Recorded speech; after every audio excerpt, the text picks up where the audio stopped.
I have now added more than 100 devices to my Google Home smart home. And if I go to the device list here, if I'm finding a specific device, it's going to take me a while to find the room and to find that specific device I'm looking for. Now I can use my voice assistant, but usually that's not always an option. So today I'm going to show you how you can filter down to just your favorite devices in the Google Home app by using the Favorites tab. So here, if we tap the Home and we tap the Favorites, here we can customize exactly what this is showing. So as soon as we open the Google Home app, we will see those favorites, so we can quickly turn off that light the kids keep leaving on. Let's get started. So here I'm going into the Favorites tab, and there are a few devices already in here, but if we scroll down to the bottom, we can tap Edit and we can tap Reorder and then choose what devices are in here. So if we just tap the Edit button, here we have some options. So I've added Broadcast and All Lights. Those are on because there is a check mark, but here I haven't added Home Temperature. So if I tap on Home Temperatures, and I could go through this list, I have automations, I have tons of different options from shades to robot lawnmowers to lights to other things. Those will all show up here, and then I just tap Save, and then that's going to be added to the Favorites tab here. So if I scroll down, there you can see the indoor temperatures are now appearing. So you can see what the thermostat is, you can see what the sensor is, and then here you can see a motion sensor has the temperature as well. So you can have all that information right there.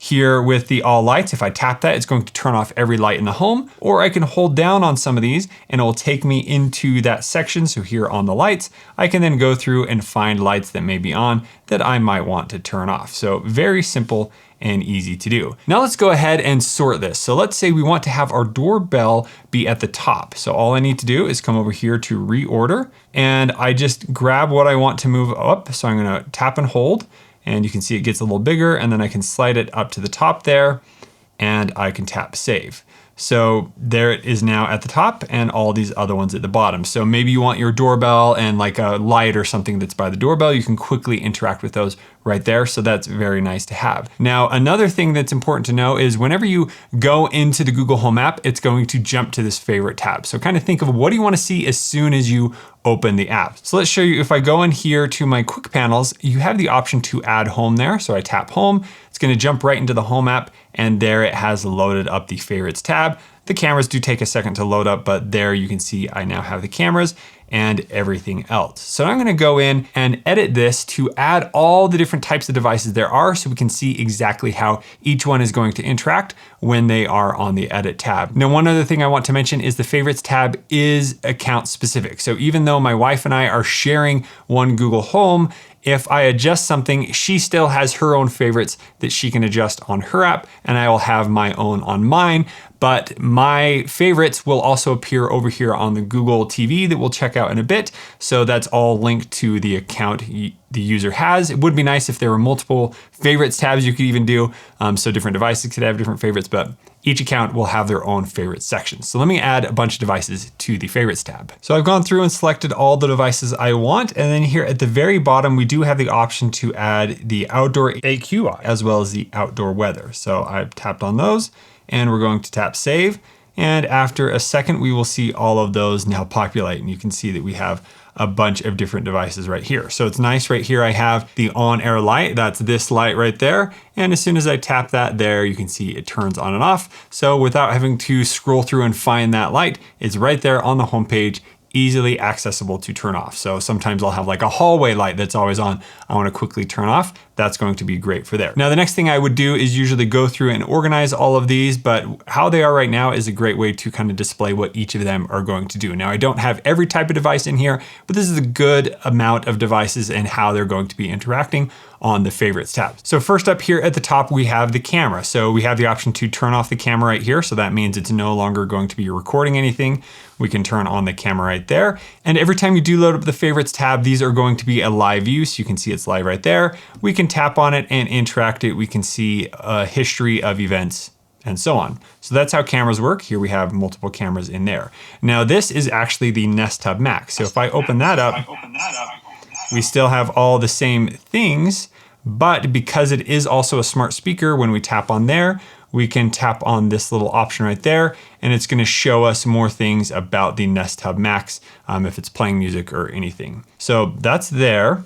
Here we have the broadcast option. So broadcast is where you send a message and it's going to send it to all the speakers in your home. But right now, that has now been moved to Ask Home. So if you tap Ask Home, you can do a lot of things in here. I've also found this helpful to find specific devices if you don't want to have them in your favorites. So I can say, broadcast, time for dinner. I can't help with that. Well, that's too bad. So hopefully that's fixed one day. Next, we have the all lights off. So I already showed that. Here we have the different temperatures. So you could select a specific sensor. So right now it's using the sensor for the temperature, or I can jump to the thermostat. So if you have a Nest thermostat as well as a sensor, so it's great to change how the temperature is being used there. Next, here we have routines. So if you have a routine that you want to just simply press to turn on, it's great that you can add it here. So right here we have a wall off action. So if I tap this, something might turn off back here. There you go. We had a few different items turn off in the background, and then I have a routine to turn them back on. Let's tap that one and see what works. And there you go. The lights turn back on. The TV hopefully is going to turn back on. If not, I will have to grab the remote, but there you go. TV did turn on. So that's great that you can have multiple different routines. So one to start a task, one to end a task. Really nice. Next, we have our Nest thermostat. This is the 3rd gen Nest thermostat, but the 4th gen should work the same. And we can easily adjust the temperature so we can increase it or decrease it. And then if we tap the arrow, we can dive more into the full settings of the thermostat right there. Here we have a ceiling fan. So if we tap on the fan, it's then going to turn on the fan. But by default, most of the time those turn on full speed. So if you hold down on it, then you have the option to change the speed here. So we can set it to low, medium, high, whichever one we want to do. So we could set it to low. And then when it's on, it will show, it's kind of hard to see, but it's slightly green. And then if I tap that again, it's going to turn off. So it is now all the same color as the other ones that are off. Next, we have a sensor here. So this is a mudroom sensor. So whenever we walk into that room, it's going to turn on a light. Currently, there is no motion on that, and that's using the Aqara FP2 for this specific zone. No motion, cool. Here we have a security system, so we can open that up, and it doesn't give us any options for the security system. We can just go in and add it to favorites, so on. Nothing we can really interact with this specific security system. Others might show a little bit differently. Next, we have the Office Dock, which is my Pixel tablet back here, and currently it's not showing anything. I think if we were to play music, it might show something. Play my New Jams playlist. All right. Your YouTube music playlist called New Jams. All right, so I have some music playing back there on the Pixel tablet. Here you can see it is now showing that something's playing, but right there on the Office Dock, it is playing, and we can scroll over to change the volume. So I can easily adjust it by scrolling that way or that way. And if we tap on it, it will take us more into what is playing. Here you can see the volume there that I can increase. We can stop casting, pause, open music. It's great that whenever something is playing on our home, we can quickly access that speaker and have control of it. Instead of using voice commands, we can come in here and do that. Here we have the office door. So this is a smart lock. If we open it up, it's currently locked. So we can tap to unlock it. We have the option to add our PIN code. And there, the door unlocked. So we also have the option to tap to lock the door very quickly right here from the favorites tab. Next we have the on air. So I already showed you, I can tap to turn it on and off. You can also click and drag or like kind of lightly press and drag to adjust the brightness if you have a light that is able to do that. Or I can hold down on it, and then there I have the option to swipe up and down to turn it on and off. Now next to the on air light, I've also added kitchen light. So this allows me to control all of the lights in the room instead of just one light. So I can press it, there all the lights have turned on. I can adjust the brightness just by dragging it. There I can set any dimmable lights to that percentage, and then I can hold down, and then I could quickly control any lights that are in that room. Instead of just the one light, we can do all the lights at once, or we can quickly go down to that room. And each of the rooms that have multiple lights will have the option, you'll see that little symbol there, for room lights. Next, we have the Google TV. So that is the new Google TV streamer that is plugged in here to the TV. So if I tap on there, we can see the ambient screen. So it will tell us who took the picture there. We have the volume there if you can adjust it from the Google TV itself.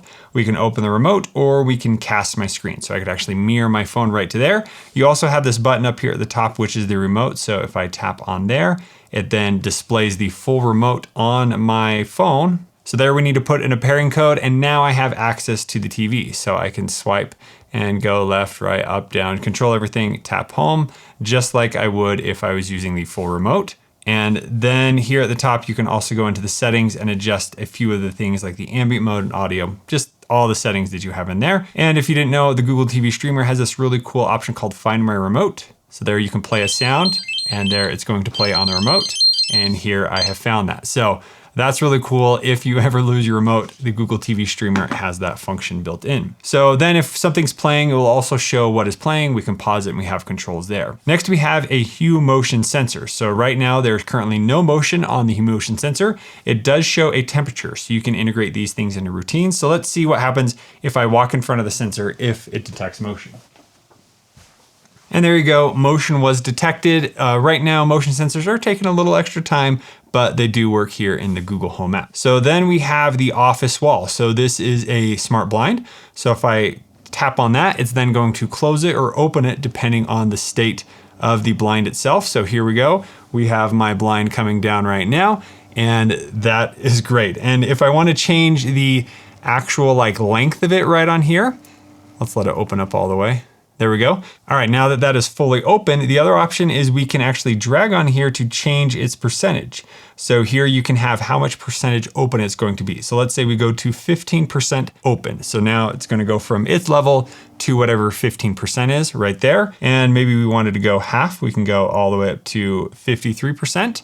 And now it is adjusting. So the same way you adjust this, that's how you can adjust dimmable lights right within the favorites tab. And if we wanted to hide it or have it go all the way up, we can tap again, and then it will go all the way up. So really cool how you can quickly adjust shades as well as lights right here. Next here we have my Traeger. So it is connected. It's asleep right now, so nothing's really happening, but I believe you'll see the temperature. If it was currently on and working, you'd see that here on the favorites tab.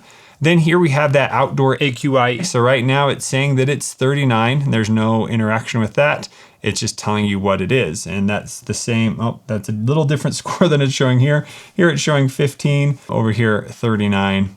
So what do you believe? Air quality in Orem, Utah is currently considered fair with an air quality index of 25. This is acceptable for most people and suitable for outdoor activities. So a little different there than this, not sure which one is currently accurate. And then here we have the current temperature. So it's showing 54 degrees, partly sunny. That's pretty accurate. So those are all those types of devices and how they interact on the favorites on the Google Home. Really nice to quickly get there.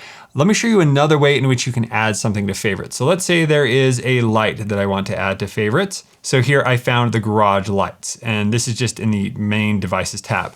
If I go up here to the settings, it's going to pop up more information about it. And right here, I have the option to add it to favorites tab. So all I have to do is do it that way. And then it's going to add it to the favorites instead of going through that huge long list at the beginning. And then that is going to add it to the very bottom. So then we can interact with it. Or if we want to reorder it, I can then tap and drag and move it wherever I want. So you can see things will move out of the way.